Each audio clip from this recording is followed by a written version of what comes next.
تو جاننے کو ملتا ہے کہ آپ بچپن سے ہی نظام زندگی پر کتنا غور و فکر کرتے تھے۔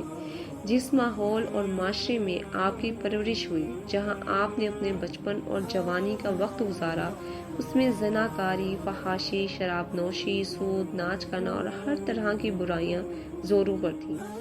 ایسے معاشرے میں رہ کر تمام برائیوں سے محفوظ رہنا اور اپنی سیرت کو ہر طرح کے گناہوں سے بچا کے رکھنا، یہ ایک غیر معمولی بات ہے۔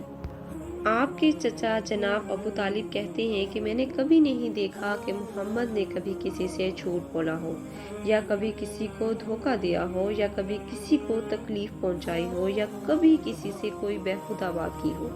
دراصل آپ صلی اللہ علیہ وسلم ہمیشہ خوش اخلاق، نیک گفتار اور نرم گفتگو کرنے والے، بلند کردار اور اعلیٰ درجہ کے پارسا اور پرہیزگار رہے۔ رسول اکرم صلی اللہ علیہ وآلہ وسلم بچپن سے ہی باقی بچوں کی نسبت مختلف طبیعت کے مالک تھے۔ باقی بچوں کی طرح شرارتیں اور شوخیاں نہ تھیں۔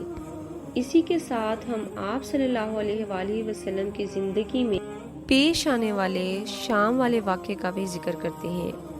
جناب حضرت ابو طالب رضی اللہ تعالیٰ عنہ نے تجارت کرنے کا فیصلہ کیا۔ چونکہ ان کے قبیلے کے کچھ لوگ شام جا رہے تھے تو انہوں نے بھی ان کے ساتھ تیاری کر لی۔ جب حضرت ابو طالب اپنی اونٹنی پر بیٹھے اور سفر کے لیے روانہ ہونے لگے تو آپ صلی اللہ علیہ وآلہ وسلم نے ان کی اونٹنی کی لگام پکڑ لی اور رونے لگے اور آپ سے درخواست کی کہ آپ بھی انہیں اپنے ساتھ لے جائیں۔ تو آپ رضی اللہ تعالیٰ عنہ آپ صلی اللہ علیہ وآلہ وسلم کی درخواست پر ان کو اپنے ساتھ لے گئے۔ فرمایا، اللہ کی قسم میں اس کو اپنے ساتھ لے کر ضرور جاؤں گا، نہ یہ کبھی مجھ سے جدا ہو سکتا ہے اور نہ میں کبھی اس کو اپنے سے جدا کر سکتا ہوں۔ کچھ روایات میں ہے کہ آپ نے اپنے چچا کی اونٹنی کی لگام پکڑی اور کہا، چچا جان، آپ مجھے یہاں کس کے پاس چھوڑ کر جا رہے ہیں؟ میرے تو سب کچھ آپ۔ آخر کو یہ قافلہ روانہ ہو گیا اور راستے میں ایک جگہ پر قیام کیا تو وہاں پر ایک راہب تھا۔ اس نے پوچھا، یہ لڑکا کون ہے؟ تو آپ کے چچا نے جواب دیا، یہ میرا بیٹا ہے۔ یہ سن کر راہب نے کہا کہ یہ تمہارا بیٹا نہیں ہو سکتا۔ یہ سن کر آپ بہت حیران ہوئے اور بولے، راہب کو ایسا کیوں لگا کہ یہ میرا بیٹا نہیں ہو سکتا؟ کیونکہ راہب نے بتایا کہ ایسا ممکن نہیں کہ اس لڑکے کا باپ زندہ ہو، یہ ایک نبی ہے۔ مزید کہا کہ اس کی جو نشانیاں ہیں وہ آخری نبی کی ہیں۔ اس کی نشانی یہ بھی ہے کہ وہ یتیم ہوں گے، ان کے والد کا انتقال تبھی ہو جائے گا جب یہ پیدا ہونے والے ہوں گے۔ اس لڑکے میں آنے والی نبی کی تمام علامات موجود ہیں۔ ان کی ایک نشانی یہ بھی ہے کہ بچپن میں ہی ان کی والدہ کا بھی انتقال ہو جائے گا۔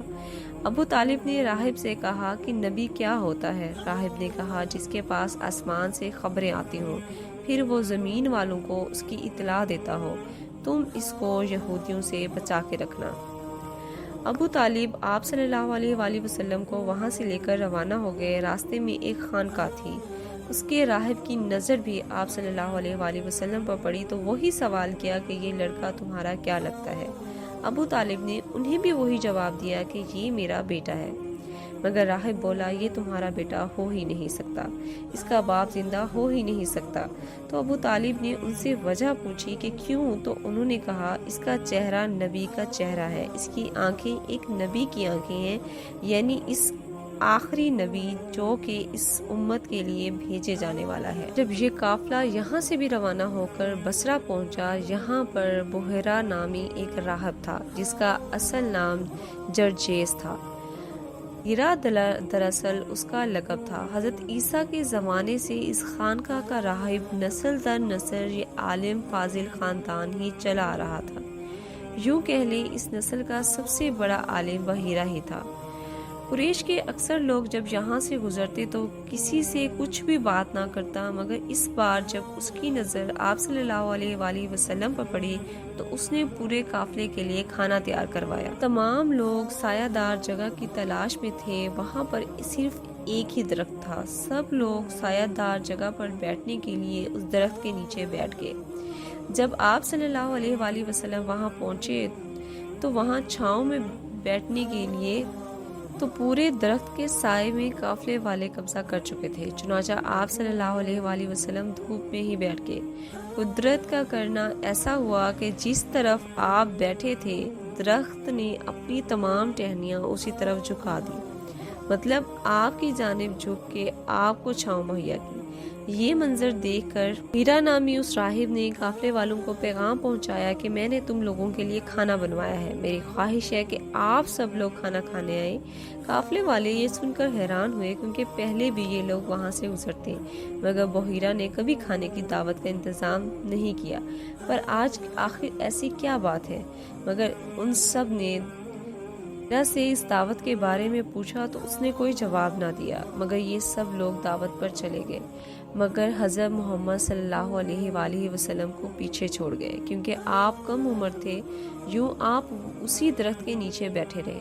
اس نے سب لوگوں کو غور سے دیکھا، مگر نبی کی نشانی والا کوئی بھی نہیں تھا، حتیٰ کہ وہ بادل کا بھی نہیں تھا جس نے آپ صلی اللہ علیہ وآلہ وسلم پر چھاؤں کی ہوئی تھی۔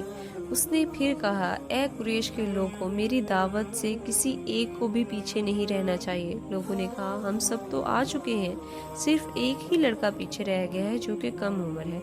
تو بحیرہ نے کہا، یہ کس قدر برا ہے کہ آپ سب آئیں اور آپ میں سے ایک پیچھے رہ جائے۔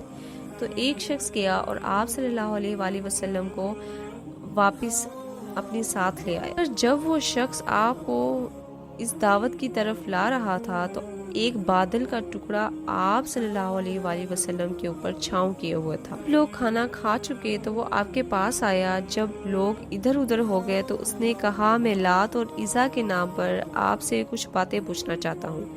اس راہب کی بات سن کر آپ صلی اللہ علیہ وآلہ وسلم نے جواب دیا، لات اور عزا کے نام پر مجھ سے کچھ نہ پوچھیں، اللہ کی قسم مجھے سب سے زیادہ نفرت انہی سے ہے۔ پھر راہب بولا، اچھا اللہ کے نام پر کچھ باتیں پوچھنا چاہتا ہوں۔ تو آپ صلی اللہ علیہ وآلہ وسلم نے جواب دیا، جی پوچھئے۔ تو اس بحیرہ نامی راہب نے آپ کی عادات کے متعلق اور دیگر بہت سے سوالات پوچھے۔ آپ کی کمر سے کپڑا ہٹا کر مہر نبوت دیکھی۔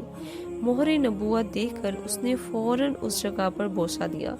لوگ راہب کی محمد صلی اللہ علیہ وآلہ وسلم کے اندر لی جانے والی دلچسپی سے چپ نہ رہ سکے، شاید ان کے نزدیک ان کا بہت بلند ہے۔ اس کے بعد آپ کے چچا سے اس نے سوال کیا۔ راہب نے آپ کے چچا سے وہی سوال کیا کہ یہ لڑکا تمہارا کون ہے؟ تو آپ کے چچا نے جواب دیا، یہ میرا بیٹا ہے۔ تو یہ سن کر راہب نے کہا، یہ تمہارا بیٹا نہیں ہو سکتا۔ یہ سن کر آپ کے چچا نے پوچھا، آپ نے ایسا کیوں کہا؟ تو اس نے کہا، کیونکہ اس لڑکے کا باپ زندہ ہو ہی نہیں سکتا، اور یہ یتیم ہیں اور ان کی والدہ کا بھی انتقال ہو چکا ہے۔ میں اس راہب نے آپ صلی اللہ علیہ وسلم پر کافی ٹائم سے نظر رکھی ہوئی تھی۔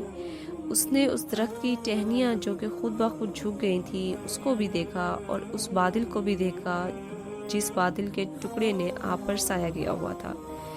وہ دراصل ایک دانشور راہب تھا۔ وہ سمجھ گیا کہ یہ وہی ہے جس کی بشارت ہماری کتابوں میں موجود ہے۔ وہ راہب آپ کے چچا سے ملا اور انہیں نصیحت کی کہ اپنے بھتیجے کی پوری نگرانی رکھو، یہ دراصل وہی بچہ ہے جس کا ذکر قرآن کتابوں میں ہے۔